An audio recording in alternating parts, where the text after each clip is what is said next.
Dear young friends, I think I can say young because all are young, all are younger to me, so I can.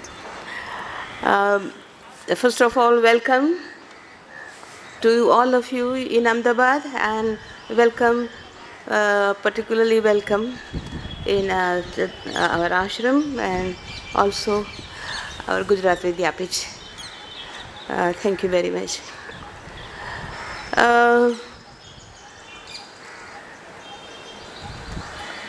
If I remember the first question. What do you care about so much? Okay, I have to answer to the point. I'll try it. You see, we grew up under the struggle for freedom, for Swaraj. So Swaraj has been very predominant in our mind. And it was, and when I grew up, then I could see the poverty. And I became more and more conscious about the vulnerability of poverty. And when I started working, as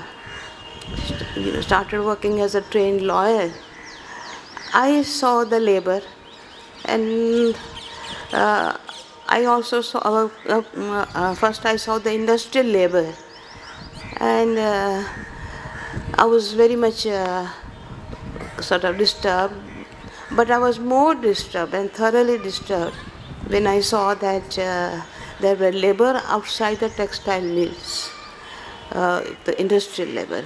They were a huge, massive workforce which was engaged in thousands of economic activities, and they were not visible. They had no voice. They were not organized. Even their work was not considered as work. Picking, waste paper from the streets was not work.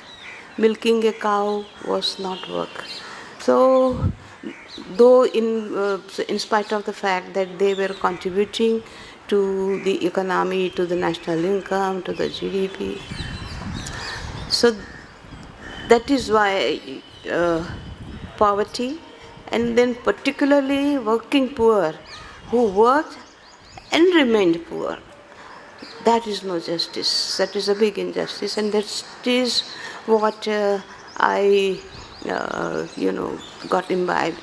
So my earlier sense of Swaraj, and I realized that persons work, particularly women and poor, they work and still they are not recognized. Even their work is not recognized, literally and statistically. So they must be unionized. So they were unionized in Seva. And poverty hurts. For me, poverty is the most, particularly the vulnerability of poverty is the most I'm concerned about. So poverty is unacceptable. It's a collapse of the society. It's a moral collapse of the society, and it has not to be given in heritage to our children. It must be stopped. It must be removed. And it is man-made. It is not God-made. So poverty is actually violence with the consent of the society. We see the poverty, but we know the reasons of poverty, but we keep our face away from that. So this is deliberately perpetuating poverty. And I think that we do not bequeath poverty to our children. It must stop at this generation. How do we do that? That is my biggest concern, because it is loss of freedom. Poverty and loss of freedom are not separate. What hurts the most, the challenge is a false divide between the workforce, between the working class, between the one is called formal sector workers, the other is called informal sector workers. The economy is informal economy and formal economy. It is a false divide, and that we are trying. So I organized women self-employed, poor women self-employed, into a union called SEVA, Self-Employed Women's Association.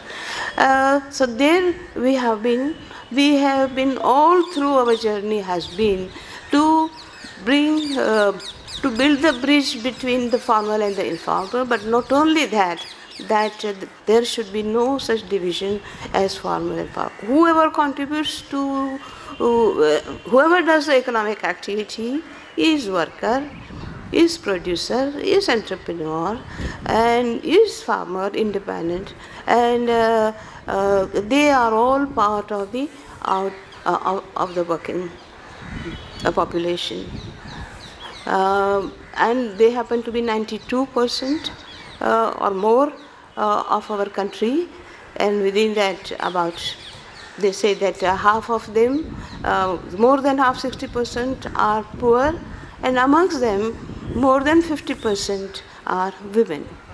So that is the whole population that has to be, and that we try to bring them together through organizations. And I would like to see the economy, the society, my country, where every household has full employment.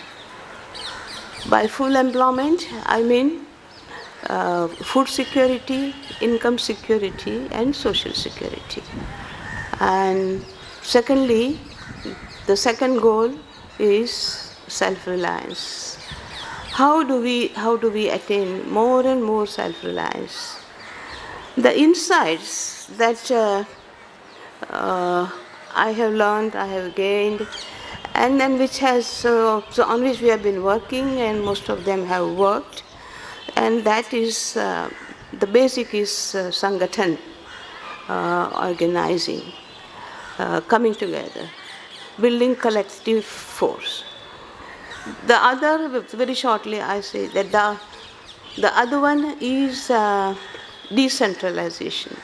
Decentralization of power to decide, and decentralization of resources.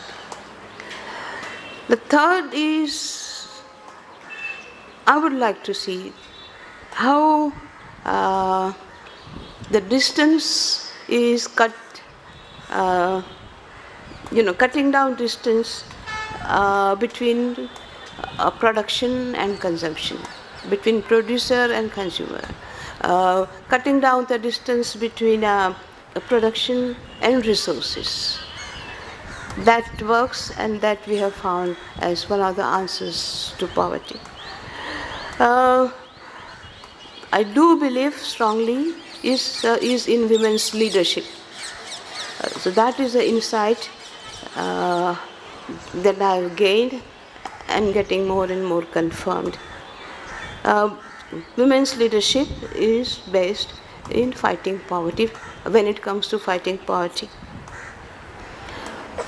Within that, most important that I have seen is the asset generation, asset building, asset ownership. Assets owned by women, where we have seen that women are more, the asset is safer in the hands of women than their men. This has been all through our experience. Women are the key to build a stable community, a peaceful, sustained community, and that's why women's leadership is very important. Also, based on my experience, lastly, that all this is possible. So I would like to see, let us work together to see an economy where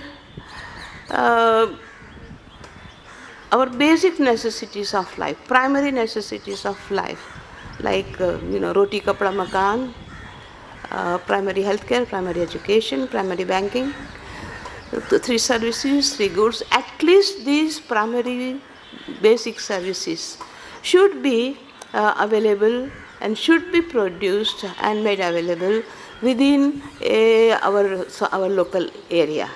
So local, whatever you call 50 miles, 100 miles, it all depends upon the region.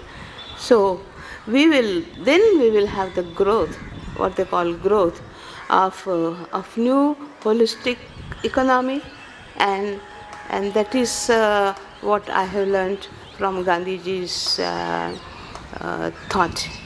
For him, the four pillars of economic thought was simplicity, dignity of labor, non-violence, and human values. I think not only economics, but it applies, it should be, they should be, these four should be the basic pillars of any science, any practice, any theory. I wish that we are able to think afresh, we think on our own, we stop copying others, but our own region, our own language, our own traditions, what knowledge it has given to us and build our country. On that, there will be no poverty, I'm sure. Thank you very much.